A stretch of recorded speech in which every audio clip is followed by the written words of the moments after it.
ભરૂચ જિલ્લાના બિસ્માર રોડ રસ્તાને લઈને ધારાસભ્ય ચૈતર વસાવાની આગેવાનીમાં રોડ રોકો આંદોલન કરવામાં આવ્યું। ભરૂચ જિલ્લામાં અંકલેશ્વરથી વાલિયા નેત્રંગ તેમજ ભરૂચથી રાજપીપળા કેવડિયા સુધી તેમજ ભરૂચથી દહેજ તરફના રોડ રસ્તાને લઈને અનેકવાર આવેદનપત્ર આપવા છતાં પણ તંત્રના પેટનું પાણી હાલતું નથી અને અનેકવાર રોડને લઈને અકસ્માતો સર્જાય છે। આજરોજ ઝઘડિયા રોડ ઉપર ડેડિયાપાડાના ધારાસભ્ય ચૈતરભાઈ વસાવાની આગેવાનીમાં રોડ રોકો આંદોલન કરવામાં આવ્યું હતું। ત્યાંથી તેઓ પોલીસ દ્વારા ડિટેન કરી પોલીસ હેડક્વાર્ટર ખાતે લઈ જવામાં આવ્યા હતા, જ્યાં જિલ્લા પોલીસ વડા સાથે ચર્ચા કરવામાં આવી હતી અને જિલ્લા અધિક કલેક્ટર તેમજ હાઈવે ઓથોરિટીના અધિકારીઓ સાથે બેઠક કરી દિન 7માં તમામ રોડના ખાડા રિપેર કરવામાં આવશે તેવી બાહેધરી આપવામાં આવી હતી।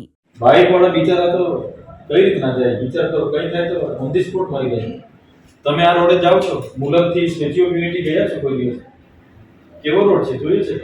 કરો યાર, આવું તો નહીં ચાલે। પ્રજા આટલો ટેક્સ ભરે છે, શું વાંધો છે? તમે કેમ અમને પર લેવલે રજૂઆત કરવાની થતી હોય, બજેટ નહીં મળતું હોય તો અમને કે અમે વાત કરીએ।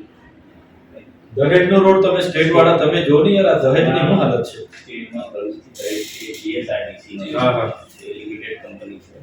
અમારે જે સ્ટેટમાં જે રોડ છે તો અંકલેશ્વર વાલિયા નેત્રંગ છે, એનું 55 કરોડનું ટેન્ડર થઈ ગયું છે। ડિપોઝિટ એની 2 દિવસ પહેલા આવી છે, વેરિફિકેશન થઈ જાય એટલે લગભગ 20 થી 25 તારીખની આસપાસ આપીને કામ કઈ વાંધો નહીં, હમણાં ટેમ્પરરી તમે ખાડા તો પૂરી આપો, એ અમારે કન્ટિન્યુઅસ ચાલુ છે। જે ગ્રેડિંગ રૂલિંગ કરી અમે ચલાવીએ છીએ। છે ને, ગયા બુધ નોટિફિકેશન બહાર પાડી છતાં આજે બીજો કોઈ રસ્તો નથી સાહેબ, તો શું કરે? લોકો જાનના જોખમે ક્રોસ કરે છે। તો અમે તો આજે અમારું રસ્તા રોકો આંદોલન હતું અને કોઈ ઇમરજન્સી સેવાઓને, કોઈ વ્યક્તિને હેરાન પરેશાન કોઈ પણ ના થાય એને ધ્યાને રાખીને અમે શાંતિપૂર્વક કાર્યક્રમ કર્યો છે અને આપના અધ્યક્ષસ્થાને અમે અધિકારીશ્રીઓને એ જ રજૂઆત કરવા માટે આવ્યા છે કે તમે આટલી બધી બેદરકારી તો કઈ રીતના ચાલશે સાહેબ? આજે અમે ગાડીઓ લઈએ, કોઈ પણ વ્યક્તિ ગાડીઓ લઈએ, આરટીઓ પહેલા ભરાવે, રોડ ટેક્સ ભરાવે, ટોલ ટેક્સ ભરાવે, આટલો બધો ટેક્સ ભરીને, જીએસટી ભરીને પણ આવી સુવિધાઓ આપે। હમણાં અમારા એક છોકરો યંગ મરી ગયેલો, હમણાં ખાડામાં બાઇક પડ્યો એટલે ત્યાં ઓન ધી સ્પોટ એવા તો 3 બનાવ બન્યા। હવે એકને એક પરિવારનો દીકરો હતો, હવે કોઈ જ કાર્યવાહી નહીં। આટલી બધી બેદરકારી થોડીક તો એમણે રાખવી જોઈએ।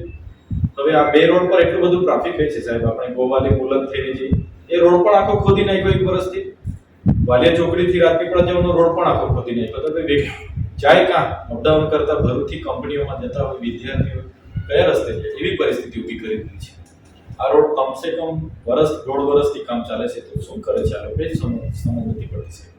તો આપને માધ્યમથી અમારે તો વિનંતી છે કે આજે એટલા બધા લોકો પીડાય છે, ઘણા કેસોમાં વધી ગયા છે કે કમર દર્દના ઘણા, હમણાં મેં ડૉક્ટર સાહેબ સાથે અમે મળ્યા, એમણે કીધું કે હવે પેશન્ટો અમારા લગભગ 60% પેશન્ટો તો કમર દર્દના આવવાના ચાલુ થઈ ગયા છે।